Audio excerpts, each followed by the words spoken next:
Hello, my name is Jen. I am a teacher of ABC School. Today, I will share some strategies and frameworks to support our student and staff well-being in our school community. I will give a real-life experience of a student named Ben. I will give some evidence from the recent well-being literature, and I'll also give some adjusted recommendations. So firstly, what I understand about the well-being is most aligned with the Quinlan and the whole school well-being theory.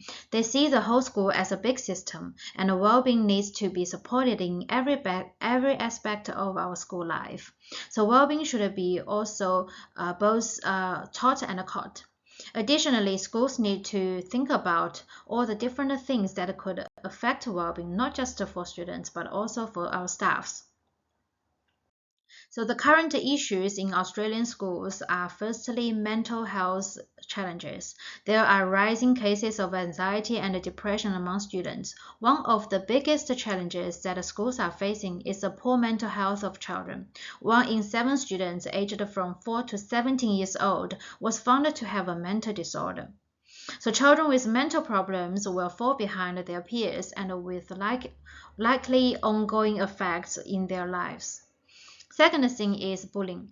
It is a persistent issue that affecting students' safety and well-being. Bullying is a widespread issue in Australian schools.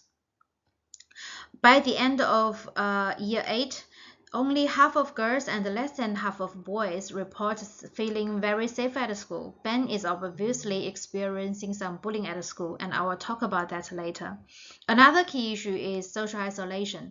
The Royal Children's Hospital Melbourne has claimed that 1 in 6 of students aged from 12 to 17 years old report problematic levels of loneliness and being isolated in the school. Lack of trauma-informed practice. It is vital to learn about the impact of neglect and trauma on young people's ability to learn to regulate their emotions. Recognize how experiences like abuse and neglect can affect a young person's brain development and ability to learn. However, many schools still do not prioritize trauma-informed practices as part of their well-being approach. Another issue is inadequate staff training and support. Educators should identify signs like children are struggling and provide appropriate support. However, they are not always provided with the knowledge or support to ensure they are capable and confident to do this effectively. Educators also experience difficulties identifying the threshold at school at which they should seek additional support for a child. On Ben's case, I realized that we didn't do good enough. Of course, the physical well-being is important too. Today, the declining physical activity in schools is common. Children are spending more time on digital camera and technologies with less opportunity to go play outside. Together with various other factors of the modern life, we created an increasing sedentary childhood for many in Australia children. So insufficient community and family engagement could be another problem. Effective partnerships between schools, families, and community services are often lacking. The last but not least is exclusion of Aboriginal and Torres Strait Islander students. The Australian schools today are disproportionately exclude Aboriginal and Torres Strait Islander students. There may be more, but all of these issues I have mentioned here, I think, are the main well-being issues in current Australian schools. And now we're going to look at the recommendations to address these problems. So we should introduce PERMA framework as the core approach together with CASA framework to support all the staff and students. In addition to these frameworks, specific well-being strategies should be implemented, which includes the Australian Student Wellbeing Framework, high-impact well-being strategies, and using the whole school approach to create a consistent and inclusive well-being culture across Australian schools. Now I'm going to talk about it in detail. The PERMA model. It is a positive psychology framework that outlines 5 core elements which are essential for our individual well-being. Positive emotion. It can help people experiencing joy, gratitude, and hope. The positive emotions is vital for our mental and physical health. Also, we should focus on the engagement, relationships, meaning, and accomplishment. The next thing I would say, the castle wheel. It is helpful to cultivate skills and environments that advance students' learning and development. This framework outlines 5 core social emotional learning competencies that can be taught in many ways in any types of schools. The 5 competencies are essential for students to develop emotional intelligence, build healthy relationships, and succeed in both in and out of schools. So there are five. These 5 are self-awareness, self-management, social awareness, relationship skills, responsible decision making. These competencies are designed to be integrated into classroom instructions, school culture, and community partnerships. For these 2 frameworks, I would say PERMA is more focused on broad well-being philosophy, CASTLE is more skilled building tactic, and PERMA supports meaning and long-term well-being, while CASTLE addresses everyday emotional and social challenges. These 2 frameworks working together, it will create a comprehensive, balanced approach to school well-being.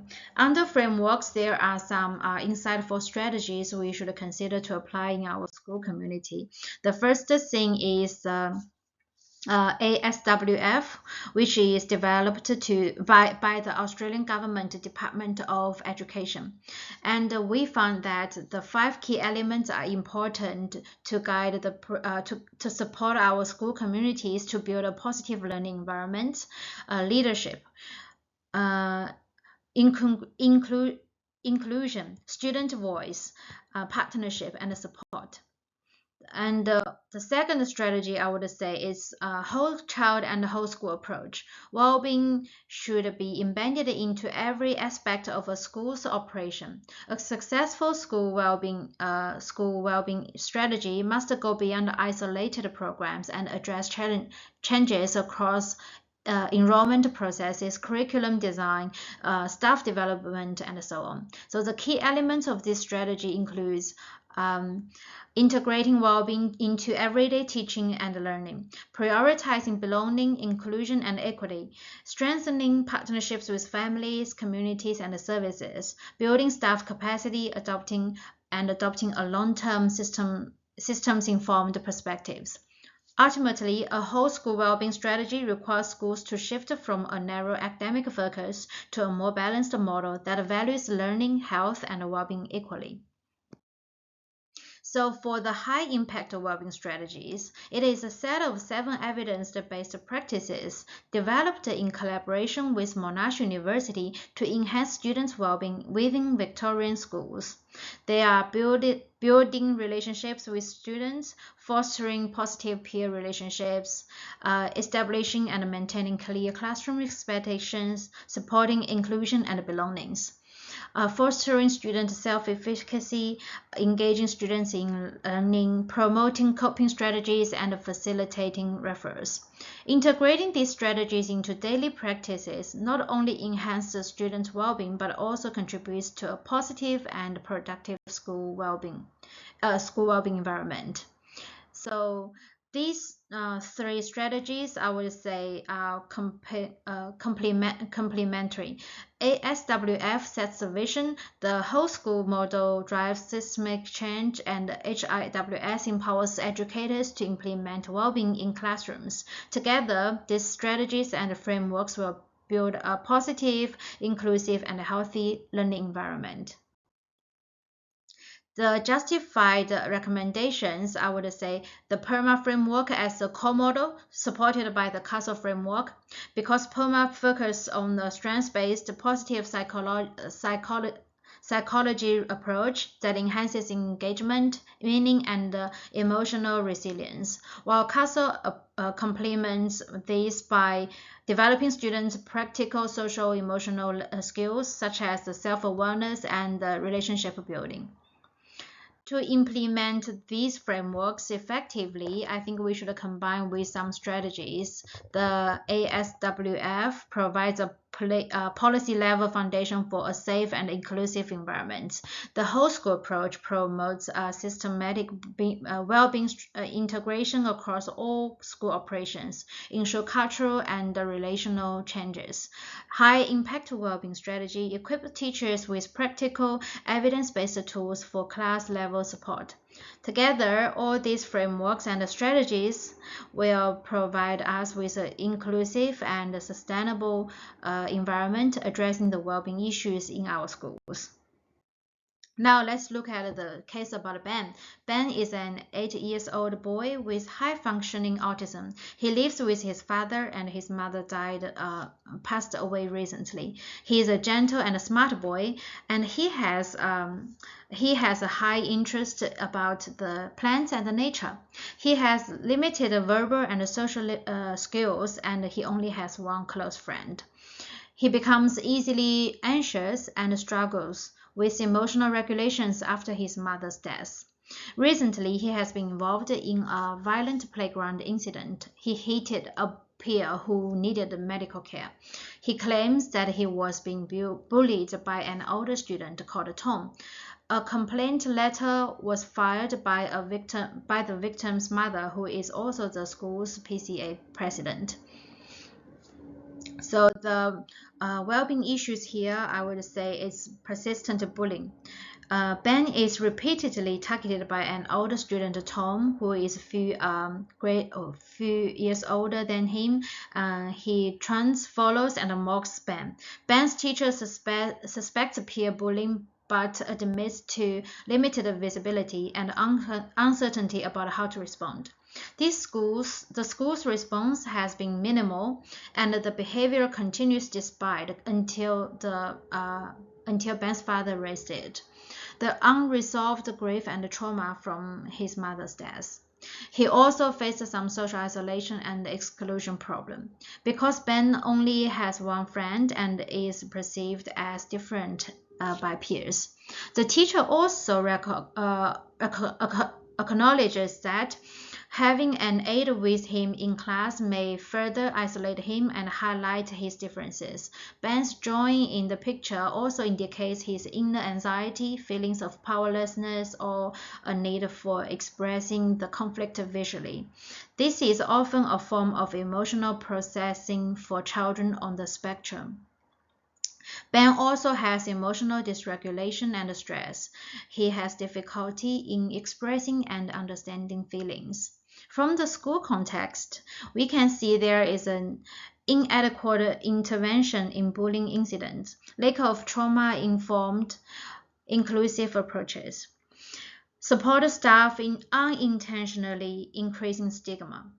Staff express uncertainty in planning and supporting neurodiverse students. Reactive strategies, such as sending to library, rather than proactive emotional regulation support. So for solve Ben's problem, I think a PERMA framework will be very effective. Promotes activities that can help Ben to experience the joy and calm, support his emotional regulation, and reducing his anxiety. For the engagement, we should encourage him to join the strengths-based learning. For example, Ben loves the nature and the plants. We should improving the motivation and focus on his interest that can transfer his attention from the schema and the trauma experiences. The relationships build, support building positive peer and adult connections to reduce isolation. For example, Ben can be included in small group activities with peers who share similar interests like nature, science, or quiet play to help him feel more accepted and connected. Meaning, helps Ben to find a purpose and identity, especially important after the loss of his mother. This can be supported by encouraging his interests and strengths and creating opportunities for him to feel valued, supported, and cared for those around him. Accomplishment is important to build Ben's confidence through achievable goals, reducing stress from academic and social failure, give him positive reinforcement, and recognize his achievements. So the castle framework about the self-awareness and self-management.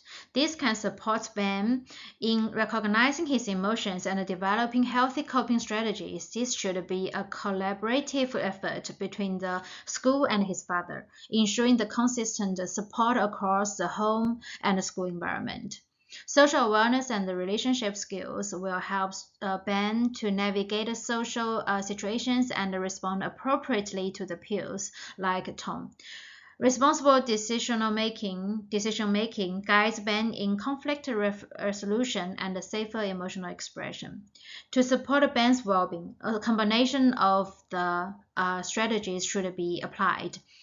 The Australian Student Wellbeing Framework promotes inclusion, support, and student voice. So, for example, Ben can participate in a student-led activity based on his interest in nature, helping him to feel seen and valued. The whole school approach focuses on long-term cultural change, including trauma-informed training for staff. Teachers can be trained to better recognize signs of distress in neurodiverse students like Ben and respond with empathy rather than discipline. The high-impact wellbeing strategies offers practical actions such as building strong teacher and student relationships, encouraging peer collaboration, and teaching self-regulation. For example, teachers could pair Ben with peers who share his interests during group tasks or introduce a daily check-ins to help him express emotions safely. Together, these strategies and frameworks will ensure Ben to receive consistent, meaningful support across the school community. So here are some justified recommendations for our school community. I would say promoting emotional resilience, engagement, and a sense of purpose through a strengths lens is important. Provide regular and professional staff trainings. Provide a whole school structure for inclusion, leadership, and student voice should be heard. Embeds well-being into school systems, curriculum, and culture for long-term impact. Offers daily classroom strategies that enhance relationships and self-regulation and peer connection. Conduct the parents program to engage in families and caregivers. These frameworks and strategies are evidence-based and respond directly to the issues like bullying, social isolation, and emotional dysregulation seen in Ben's case. By combining whole school planning with practical classroom actions, these approaches create a safe, inclusive, supportive culture that benefits all students, not just the individuals like Ben. So far, that's what I want to say, and here are some references. And if you have any questions, feel free to ask and comment.